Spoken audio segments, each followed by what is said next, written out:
गणेश चतुर्थी व्रत कथा। नमस्कार भाइयों बहनों, जय माँ गायत्री। आप सभी का मेरे YouTube चैनल शुभकर माही अष्टो में स्वागत है। आज के इस वीडियो में सुनते हैं गणेश चतुर्थी व्रत कथा। आप सभी से अनुरोध है, अगर आप मेरे चैनल पर पहली बार आए हैं तो प्लीज हमारे चैनल को सब्सक्राइब, वीडियो को लाइक और वीडियो को ज्यादा से ज्यादा शेयर अवश्य करें, ताकि आपके साथ साथ आपके अपने भी इस कथा का लाभ ले सकें। पौराणिक कथा के अनुसार स्कंद कुमार कहते हैं कि समस्त ऋषियों, आप लोग पुराण में वर्णित मंगलदायिनी कथा को सुनिए, जिसमें भगवान श्री गणेश के व्रत के महात्म का वर्णन किया गया है। हे द्विजवरों, जिस समय पांडु पुत्रों को वनवास हुआ, वे सब धर्म परायण और भगवान कृष्ण की उपासना करते थे। एक समय की बात है कि अपनी इच्छा से भ्रमण करते हुए व्यास जी उन लोगों की कुटिया पर पहुंच गए। व्यास जी को देखकर सभी करवद्ध हो गए, उनके सम्मुख खड़े हो गए और कहने लगे, आपके दर्शन करके हम लोग धन्य हो गए और साथ ही हमारी कुटिया भी धन्य हो गई। आज आपके दर्शन से हमारा जीवन धन्य हुआ। आज हम लोगों का सब कुछ सफल हुआ, क्योंकि आज हम लोगों ने आपके दर्शन प्राप्त किए हैं। आपके दर्शन मात्र से कष्टों का निवारण हो जाता है। आपने मेरी कुटिया में पदार्पण किया है, अतः हम लोग आपका स्वागत करते हैं। हम लोग राजयुत होकर भी आज अपने आप को धन्य मान रहे हैं। ऐसा कहकर पांचों पांडव भीमसेन, युधिष्ठिर, अर्जुन, नकुल और सहदेव उन्हें प्रणाम करके उनके सामने खड़े हो गए। पाद, अर्घ्य, आचमन और आसन प्रदान करके द्रौपदी ने हाथ जोड़कर उनसे कहना प्रारंभ किया, हे मुनिवर, मैं राजरानी होकर भी दुर्योधन की भरी सभा में केस पकड़कर अपमानित हुई और वनवासिनी बनाई गई। अब मैं क्या उपाय करूं जिससे हमारे सभी क्लेशों का शमन हो जाए तथा हमारे शत्रुओं की पराजय हो जाए। इस प्रकार युधिष्ठिर द्रौपदी के संकट नाशक उपाय पूछने पर सर्वज्ञ व्यास जी ने कृपा पूर्वक उन्हें उपाय बताया। हे महाराज, इस प्रकार संपूर्ण विश्व में आपके जैसा कोई दूसरा धर्मात्मा नहीं है। मैं आपसे ऐसे व्रत का वर्णन करूंगा जिससे आपके समस्त दुखों और कष्टों का निवारण हो जाएगा। इस व्रत शुभदायक, फलदायक, दिव्य और पृथ्वी पर सभी मनोरथों को पूर्ण करने वाला है। इस व्रत के करने से विद्यार्थियों को विद्या और धनार्थियों को धन का लाभ होता है। इस संबंध में एक प्राचीन कथा है जिसका मैं तुमसे वर्णन करता हूँ। युधिष्ठिर, उसे तुम ध्यान से सुनो। प्राचीन समय की बात है। सतयुग में चंद्रसेन नामक एक राजा थे। वे अपनी रानी के साथ दीक्षा लेकर परिवार के सहित रहते थे। वे अपने स्वजनों, उनके पुत्रों एवं कुटुंबियों के साथ अपना जीवन आनंद पूर्वक व्यतीत कर रहे थे। सौभाग्य से उनकी रानी बहुत ही गुणवती तथा पतिव्रता थी। हे राजन, युधिष्ठिर उनका नाम रत्नावली था। वह पतिव्रत का पालन करने वाली थी। स्कंद जी कहते हैं कि हे मुनिवरों, राजा और रानी में परस्पर बहुत प्रेम था। एक समय दैव योग से शत्रुओं ने उनके राज्य को हस्तगत कर लिया। शत्रुओं ने राजा के कोष पर अधिकार करने के साथ ही सेना पर भी अपना आधिपत्य जमा लिया। राजा का साथ अपने भाई बंधुओं से छूट गया। राजा भ्रष्ट होकर राजा अपनी रानी रत्नावली के साथ वन में चले गए। एक ही वस्त्र में लिपटे वे दंपत्ति भूख प्यास से विकल हो गए। हे युधिष्ठिर, रानी रत्नावली के साथ राजा अकेले वन में भटकने लगे। दोनों भूख प्यास से पीड़ित होकर वन में चलते चलते उन दोनों को सूर्यास्त हो गया। उस भयंकर वन में शेर, बाघ, चकवा, बगुला, कोयल और सारस रहते थे। रानी के पैर में कांटा चुभ जाने से राजा को महान कष्ट का अनुभव हुआ। उस वन में घूमते हुए राजा ने प्रातःकाल महर्षि मार्कंडेय को दूर से ही देखा। धीरे धीरे चलकर वहां तक पहुँचे और उन्हें दंडवत प्रणाम किया। उनकी पत्नी ने श्री मुनि को बारंबार प्रणाम किया। वन में विराजमान तपस्वी एवं जितेंद्रिय मुनि मार्कंडेय जी से हाथ जोड़कर राजा ने कहा। राजा ने पूछा कि हे मुनिवर, मैंने पूर्व जन्म में ऐसा कौन सा पाप किया था जिससे मेरी राजलक्ष्मी शत्रुओं द्वारा छीन ली गई है। मार्कंडेय मुनि ने उत्तर दिया कि हे राजन, आप अपने पूर्व जन्म के वृतांत को सुनिए। मैं आपको बतला रहा हूँ। एक बार आखेट यानी कि शिकार के लिए आप गहन वन में चले गए। हरिण, चीते, खरगोश का शिकार करते करते उस वन में रात हो गई और अधिक मास की चतुर्थी आ गई। उस वन में आपने एक सुंदर सरोवर देखा और उसके किनारे लाल रंग की साड़ी पहने हुए नाग कन्याओं को देखा। वे सब गणेश जी की पूजा कर रही थीं। यह देखकर आपको बड़ा आश्चर्य हुआ।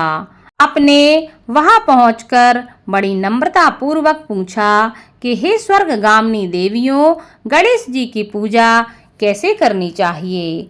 आप लोग मुझे भी इस पूजा के बारे में कृपया करके बताएं। इसका प्रभाव हमें बतलाइए, क्योंकि मैं भी पूजन करना चाहता हूँ। नाग कन्याओं ने उत्तर दिया कि आप गणेश जी की पूजा कीजिए। इससे समस्त सिद्धियां प्राप्त होती हैं और नित्य ही शांति, पुष्टि, सुख और संतान एवं धन में वृद्धि होती है। राजा ने महिलाओं से पूछा कि गणेश जी की पूजा किस महीने में और किस तिथि को करनी चाहिए? इसमें किस वस्तु का दान देना चाहिए? इस पूजन की क्या विधि है? आप लोग कृपया करके मुझे यह सब बताएं। नाग कन्याओं ने उत्तर दिया कि हे राजाधिराज, अधिक मास के कृष्ण पक्ष की चतुर्थी को चंद्रोदय होने पर विधि सहित विघ्न विनाशक गणेश जी की पूजा करनी चाहिए। अपनी सामर्थ्य के अनुसार भक्ति भाव से पूजन करें। गणेश जी को पंचामृत से नहलाकर लाल पुष्प चढ़ावें। गंध, धूप, दीप, नैवेद्य, दूब, 2 वस्त्र, सुगंधित द्रव्य चढ़ावें। घी चीनी से बने हुए 15 लड्डू का भोग बनावें। उसमें से 5 लड्डू गणेश जी को अर्पण करें और 5 ब्राह्मण को दान दे दें। कुंवारी कन्याओं को पहले देकर बाद में स्वयं भोजन ग्रहण करें।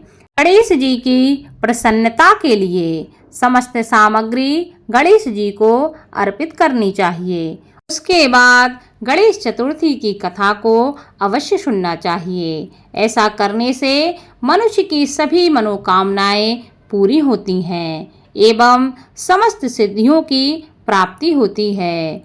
गणेश जी के पूजन की यही विधि है।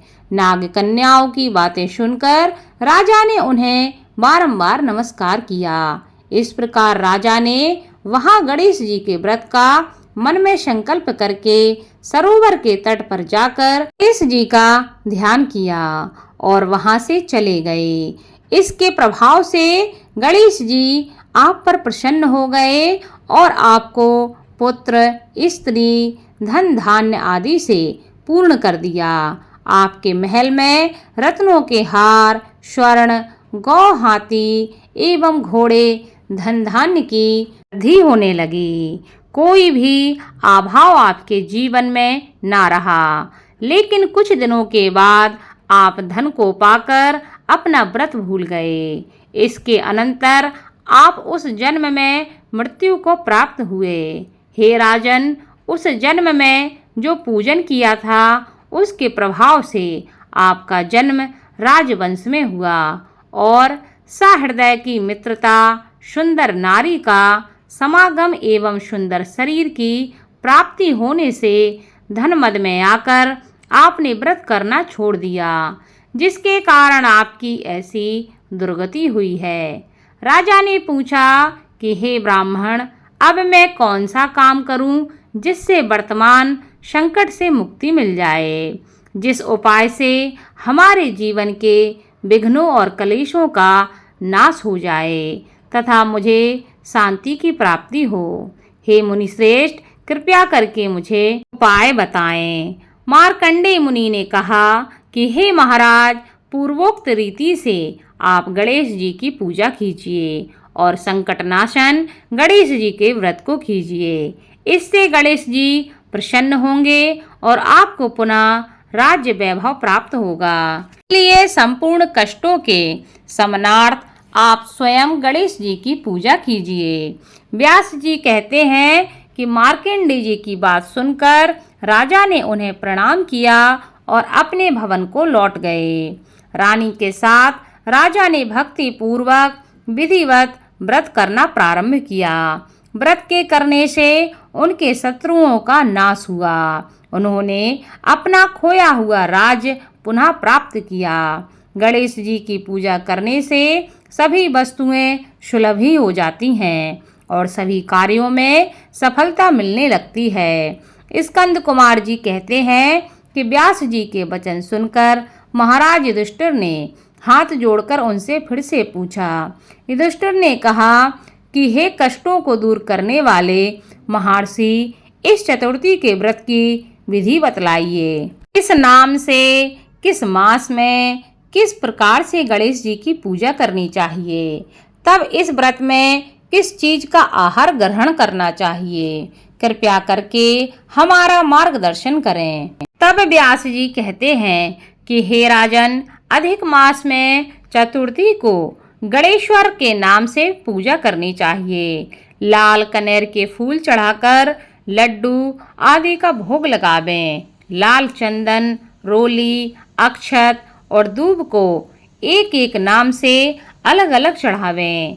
तत्पश्चात विश्व प्रियाय नमः कहकर आचमन करें। ब्रह्मचारिणे नमः कहकर स्नान कराएं। गणेश्वराय नमः से वस्त्र पहनाएं। पुष्टिदाय नमः से चंदन चढ़ावें। विनायकाय नमः से पुष्प चढ़ाएं। उमासुताय नमः से धूप समर्पित करें। रुद्रप्रियाय नमः से दीप समर्पित करें। विघ्न नाशने नमः से नैवेद्य अर्पित करें। फलादात्रे नमः से तांबूल चढ़ाएं। संकट नाशने नमः से फल चढ़ावें। इसके बाद विघ्न विनाशक गणेश जी से प्रार्थना करें कि हे सुंदर मुख वाले गणेश जी, मैं भव बाधा से ग्रस्त एवं भय से पीड़ित और कलुषों से संतप्त हूँ। आप मेरे ऊपर प्रसन्न होइए। हे दुख दारिद्र के नाशक गणनायक जी, मेरी रक्षा कीजिए। हे विघ्नों के विनाशक, आपको बारंबार प्रणाम है। उसके बाद इस मंत्र से पुष्पांजलि देकर चंद्रमा को अर्घ देवें। हे क्षीर सागर ग्रह संभूत, हे द्विजराज, हे षोडश कलाओं के अधिपति, शंख में सफेद फूल, चंदन, जल, अक्षत और दक्षिणा लेकर हे रोहिणी सहित चंद्रमा, आप मेरे अर्घ को स्वीकार करें। मैं आपको प्रणाम करता हूँ। उसके बाद ब्राह्मण को भोजन करावें, लड्डू और दक्षिणा दें। देवता तथा ब्राह्मण से आशीर्वाद ग्रहण करें। अन्य द्वारा स्वयं आहार ग्रहण करें। रात्रि में भूमि पर शयन करें। लालच विहीन होकर क्रोध से दूर रहें। हर महीने गणेश जी की प्रसन्नता के लिए निम्न व्रत करें। इसके प्रभाव से विद्यार्थियों को विद्या, धनार्थियों को धन प्राप्ति होती है एवं कुंवारी कन्याओं को सुशील वर की प्राप्ति होती है और सौभाग्यवती रहने वाली महिलाओं अगर यह व्रत करती हैं तो दीर्घ काल तक पति का सुख भोगती हैं। विधवा रहकर व्रत करने पर अगले जन्म में वह हमेशा सधवा होती हैं एवं ऐश्वर्यशालिनी बनकर पुत्र पौत्र आदि का सुख भोगती हैं और अंत में मोक्ष को प्राप्त करती हैं। पुत्रेक्षु को पुत्र लाभ एवं रोगी को रोग निवारण मिलता है। भयभीत व्यक्ति भय से रहित हो जाता है एवं बंधन में पड़ा हुआ व्यक्ति बंधन से मुक्त हो जाता है। व्यास जी कहते हैं कि हे राजन, इस प्रकार आप भी इस व्रत को कीजिए। इस संकट नाशक चतुर्थी व्रत करने से आप गणेश जी की कृपा से अपने राज्य को पुनः प्राप्त कर लेंगे। राजा युधिष्ठिर ने इस व्रत को किया। इसके प्रभाव से उन्हें संपूर्ण शत्रुओं को रणभूमि में परास्त करके भारतवर्ष का राज्य अपने अधीन कर लिया। बोलो भगवान गणेश की जय।